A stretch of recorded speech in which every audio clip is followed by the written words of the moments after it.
what does it mean to be someone's comrade? What is the principle of comradeship? A word we associate, I think, correctly with communism. My next guest is an expert not only in the history of communism, but in the history of concepts such as comrade. In fact, she has written a book on the topic. Jodi Dean is an American political theorist. She is a professor in the political science department at Hobart and William Smith Colleges in New York State. She is a longtime researcher in this area, and her new book, which I hold in my hand for those of you watching on Free Speech TV or video, is Comrade. There it is, an essay on political belonging. I got a great deal from this book. I've been looking forward to speaking with her. So first of all, Jodi Dean, thank you for coming on the program. Thanks. I'm so happy to be part of this discussion. Well, I think it's extremely important, and this is the way, if you don't mind, that I'd like to set the context, at least for myself, in reading your book and in thinking about this issue. It's something I've thought about for a long time, and I've wanted a book on comradeship, actually, for a long time, by somebody who could, break the subject open for me. And one of the reasons is this. I think there have been a couple of popular culture attempts to go after the collective nature of communism, socialism, Marxism, and so on. The two that come to mind for me are the Borg on Star Trek Next Generation, for those who are familiar with that. The famous one from the 1950s was Invasion of the Body Snatchers, the original movie. And I think they both get the concept of comradeship and what it means to be part of a movement or something greater than yourself profoundly wrong for one simple reason. I don't see comradeship or collective action as the imposition of alien technology or alien biology on a group of individuals. I see collective action as fundamentally a part of what it means to be human. So I see comradeship in the political context as being an expression of humanity, not a suppression of humanity. You think I'm on the right track, first of all? Oh, yeah, definitely. And I love the way that you put this as a comradeship as an expression of humanity. I think these examples that you give, like the Borg and Invasion of the Body Snatchers, one of the things that they reveal is the intense anxiety around individualism, actually, in American popular culture, right? American popular culture holds up the injunction to be a complete and total separate individual, to be completely independent, to always think completely for oneself, to have no one that is, imprinting their ideas onto you as the individual. The individual is something deeply, deeply sacred and protected. And so so the Borg and Invasion of the Body Snatchers try to hold on to that idea. And the way they do this is by demonizing or othering or totally disparaging something like collectivity, and they make collectivity itself the problem, when in fact it's through collectivity that people actually can be at all, right? It's through being connected with each other that we can even have ideas, that we can speak, that we can have political agency. All of this, that we can have even like something like an economy, right? All of these things actually require deep kinds of connections with other people, but that has become something, again, I would say, like really, it's really deep in American culture to think that dependence on other people is a problem rather than inextricable from the essence of what it is to be human. And I think that what I'm trying to do with by bringing back and focusing on the notion of the comrade is to make us think like, wait a minute, when we're engaged in politics, it's an engagement where we are deeply involved with other people, and we should own that. We should embrace that. We should see that as the source of its fulfillment, not as a source of something kind of loss. Yeah, I think that's extremely well said. And, you have these examples where people have written about disasters, for example, natural disasters, Bhopal and so on, where in the wake of a natural disaster, as tragic as they are, loss of life and so on, people in communities often report, if I'm recalling correctly, greater levels of life satisfaction than they had experienced before, but because they are engaged in a common venture, that of recovering from tragedy, saving lives, rebuilding their community, and so on. So I saw that as fundamental to your exercise. And I also think one of the things, there are multiple themes in the book that I'm hoping we'll have time to get to, but one of them is that I've been struggling with how to express this myself, but so there's this view of the individual as idealized in American culture, to the point that really, when you think about it, it's almost a feral state of being, right? Where you're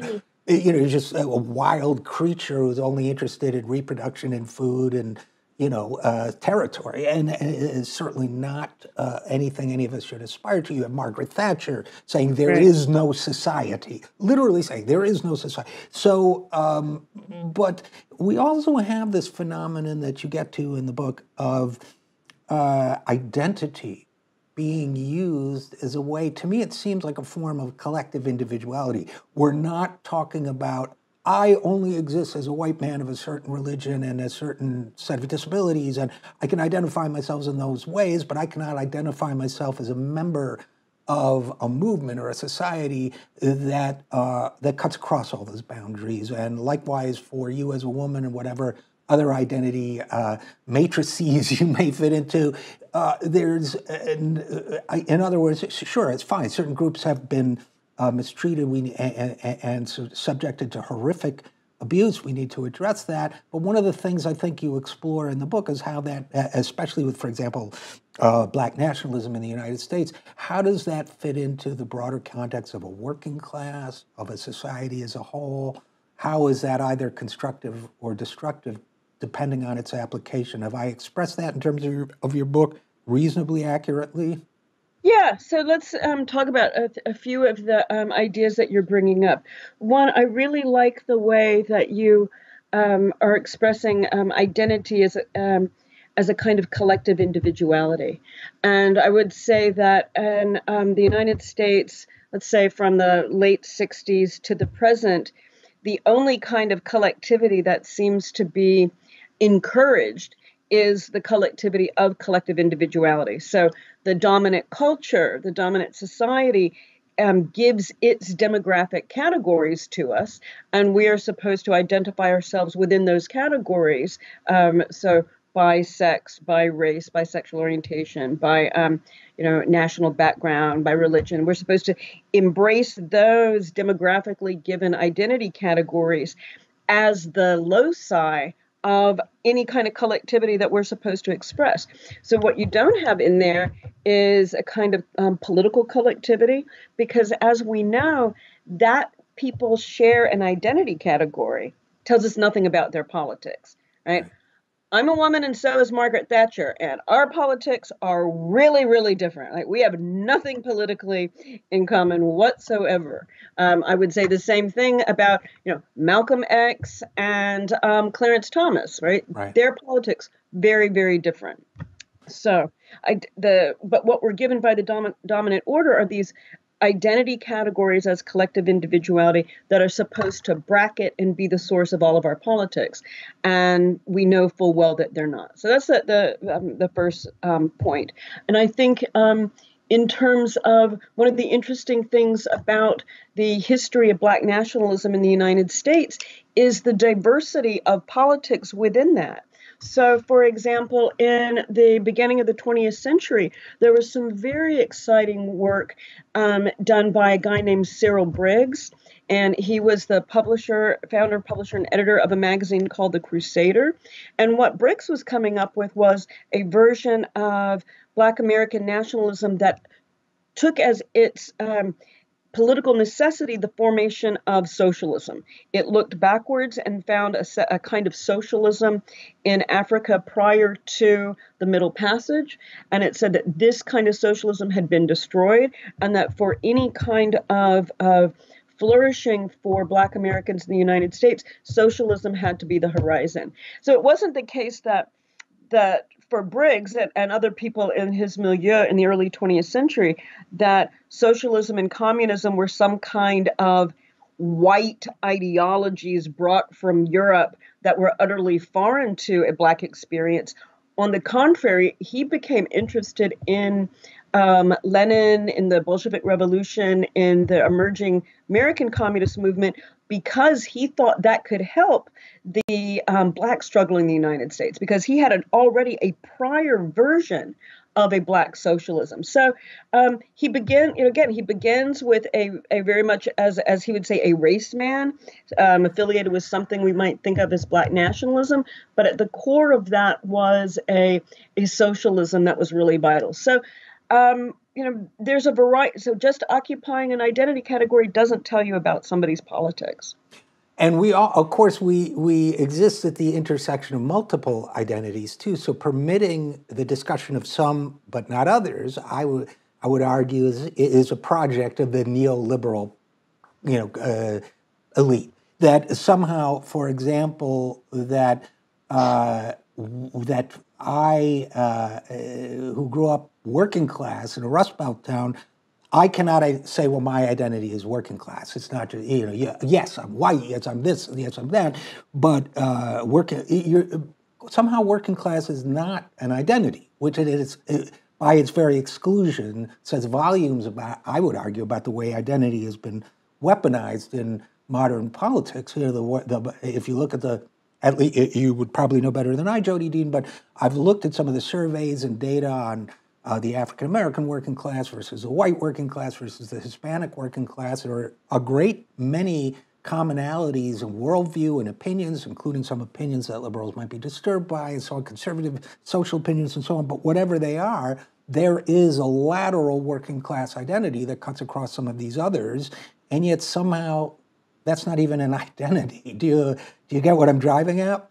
Yeah. So I think the way I would want to put this is first to draw attention to the way, once we start thinking in terms of these identity categories, and even into these, even when we go to intersectionality, it ends up being very individualistic, right? That one ends up immediately moving to where an individual is placed. One starts to see then that intersectionality points to like the individual as the site of intersection.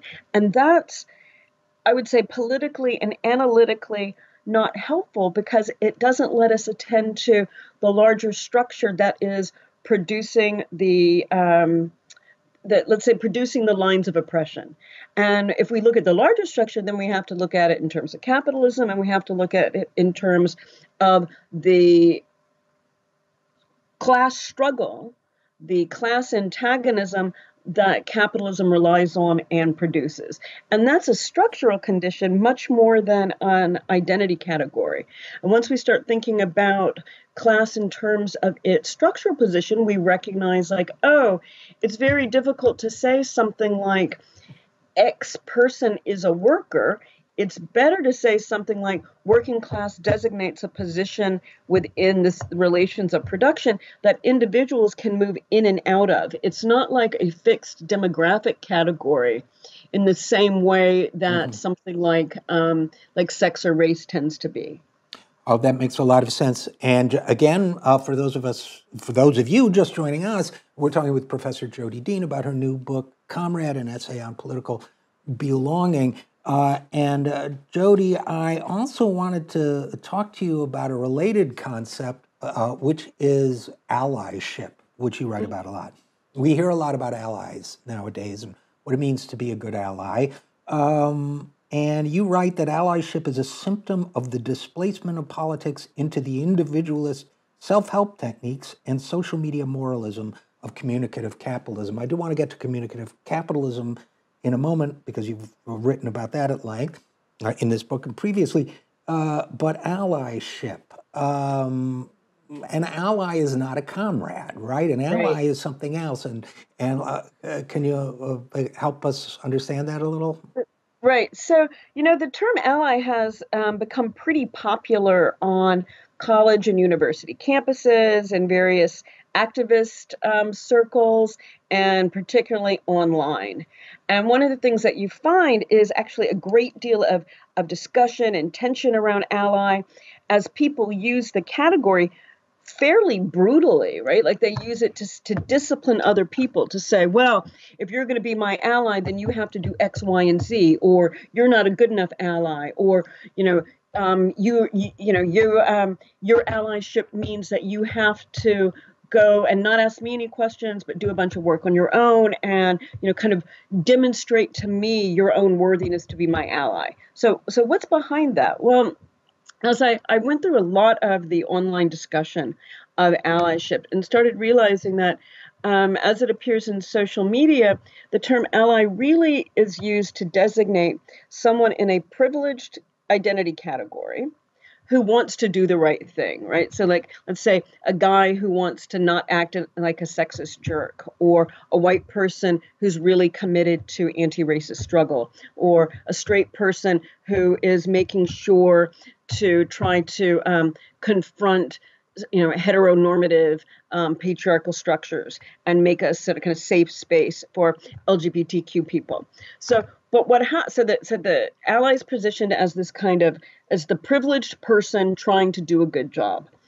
And the problem with that is that what happens then is that the people who are within, let's say, the oppressed category, they are now becoming the arbiters of whether or not someone else's politics reaches their standards. And there's no rule book here. There's no kind of sort of guide that says, okay, if you do X, you're doing it right. Instead, what this whole dynamic demonstrates is a kind of suspicion of the would-be ally, the sense that their politics can never be the same as mine, the sense that, in fact, I need to hold on to my politics to protect them from the would-be ally, because the would-be ally really can never know what I'm coming from. And if they ask me, then that really shows that they don't know where I'm coming from, because, in fact, they need to go do their own homework. So there's a real kind of, there's a super negative vibe, to be a little colloquial about it. There's a super negative vibe around the whole discussion as allyship becomes this kind of way of protecting separate identity categories rather than an opportunity to build a larger coalition beyond them. So I think that the fact that allyship is such a popular term actually is symptomatic of the current attachment to a politics of identity, rather than an actual building of a collective politics anchored in a common struggle, such as the struggle against capitalism, the struggle against the capitalism that is driving climate change and that's at the base of sex and race depression. And one of the things, Jodi Dean, one of the points you make in the book that I think was so important was the word comrade itself.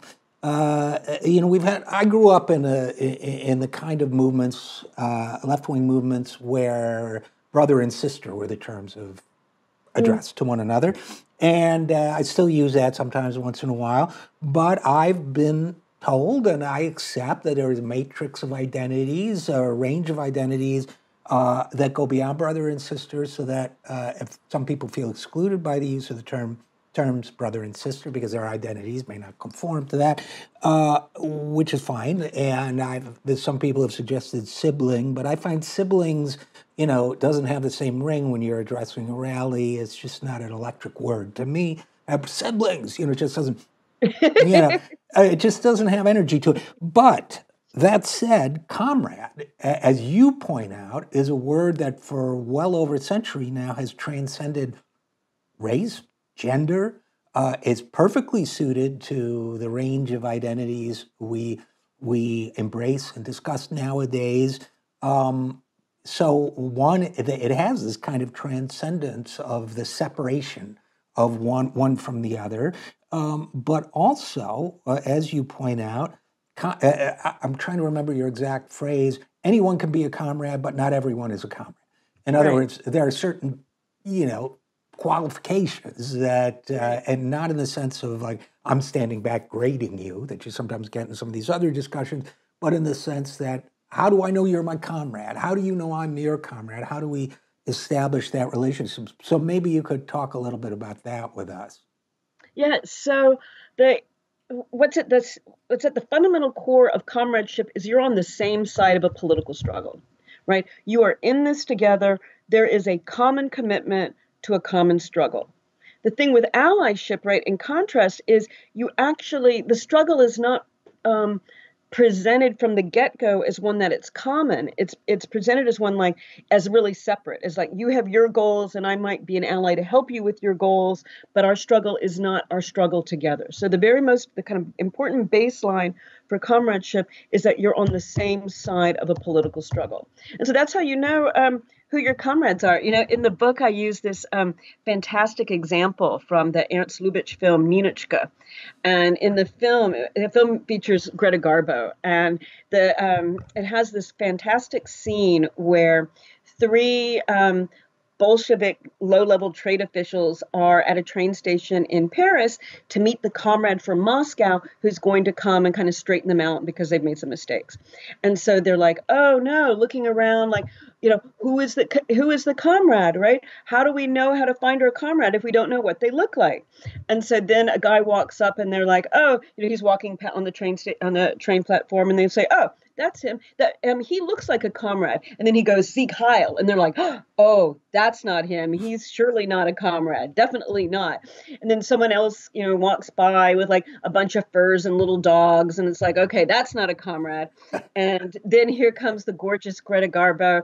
And the light gets all on her and kind of filmy. And then she's like, I am, Comrade Yashukova, envoy extraordinaire. And they're like, comrade. And they're like, oh, we didn't know to look for a lady comrade.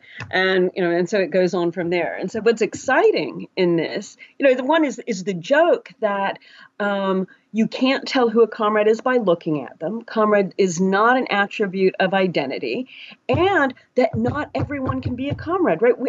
In politics, we have enemies, right? Some people are on the wrong side and we want to defeat them. This is not a world, this model of politics is not one where our goal is including absolutely everyone.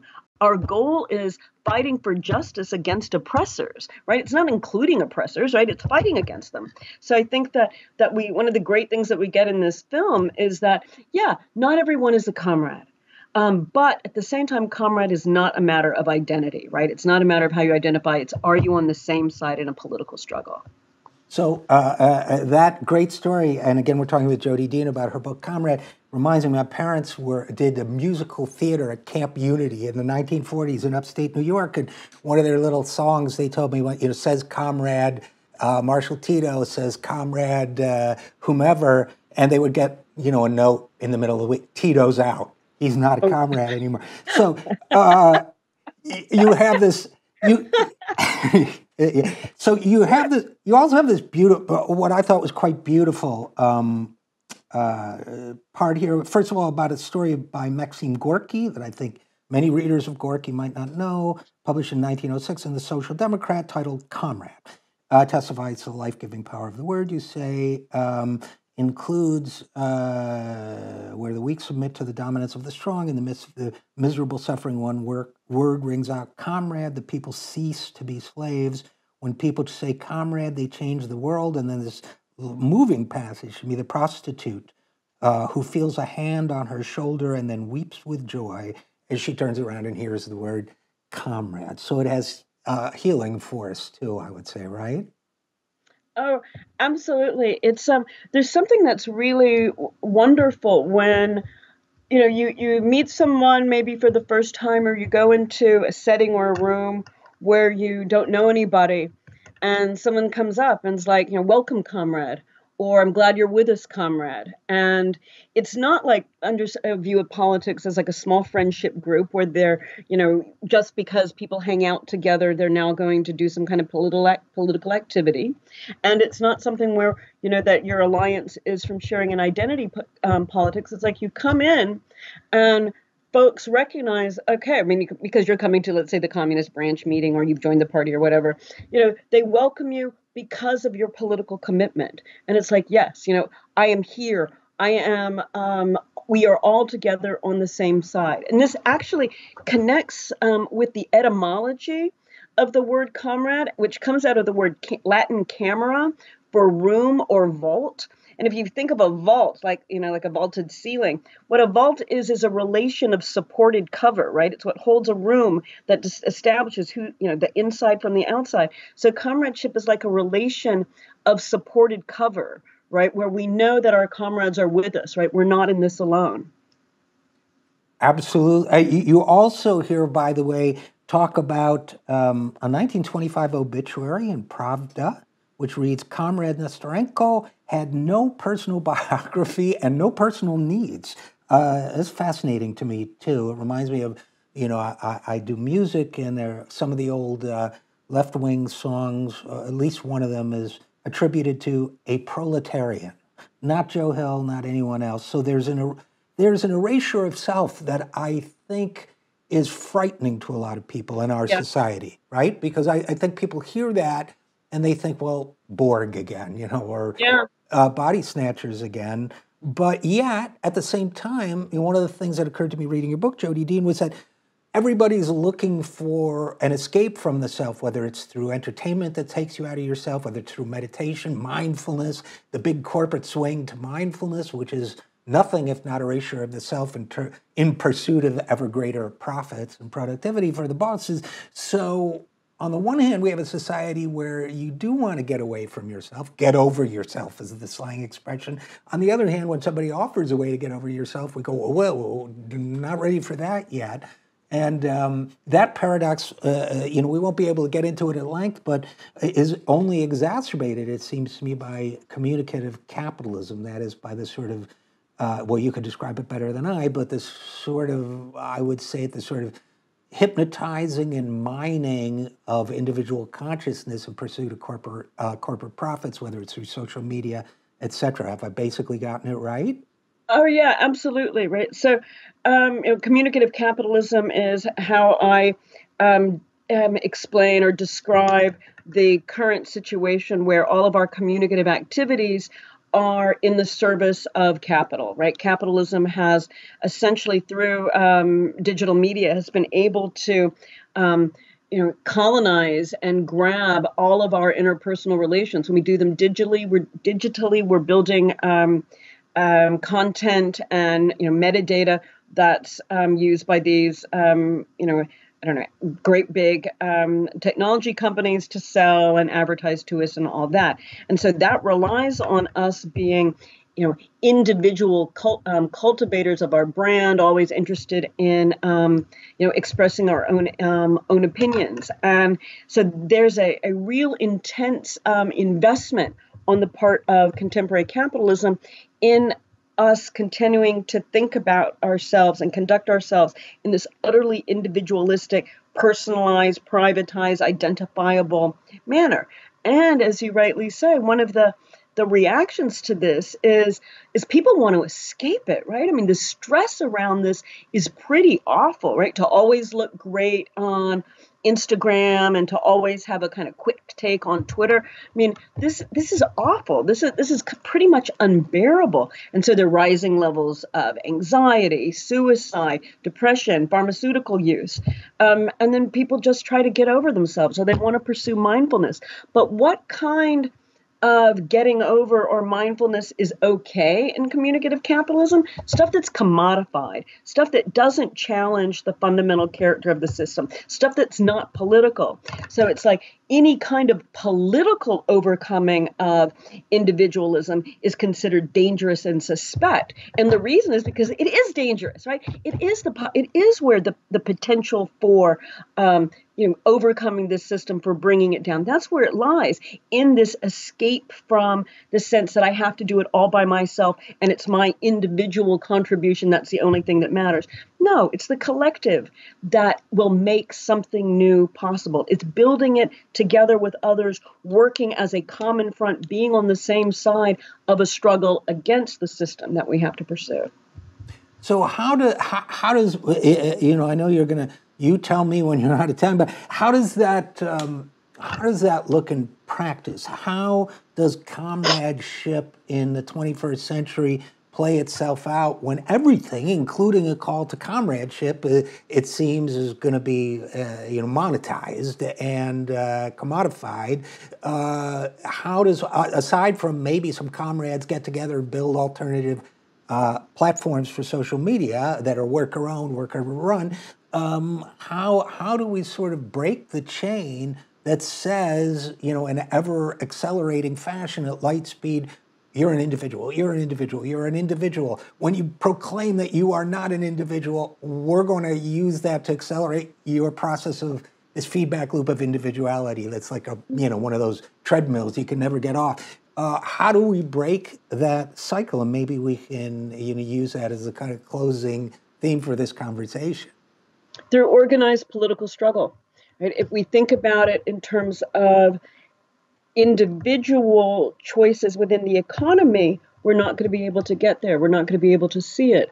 But when we recognize that it is through organized political struggle that change happens, then we get where we want to be, and we even recognize more significantly why comradeship is so important. On the left, the one thing that we have is our people. Right. What we don't have all the income, we don't, own the police, we don't own the military, we don't own the banks, but we have the majority of people. And so we have to cultivate, cherish, strengthen, and build our comradeship with one another in order to be the fighting force that we need today and that we're going to need increasingly in this era of massive inequality and climate change.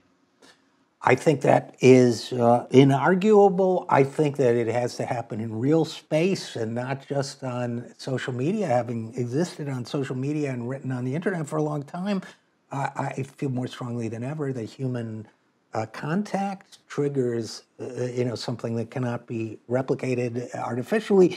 In any case, so I encourage people to read this book, which I hold in my hand, Comrade, an essay on political belonging. Jodi Dean, thank you for writing it, and thank you for coming on the program. Thanks so much for your careful reading and the conversation. I really appreciate the opportunity. There was much we didn't get to, but perhaps another time.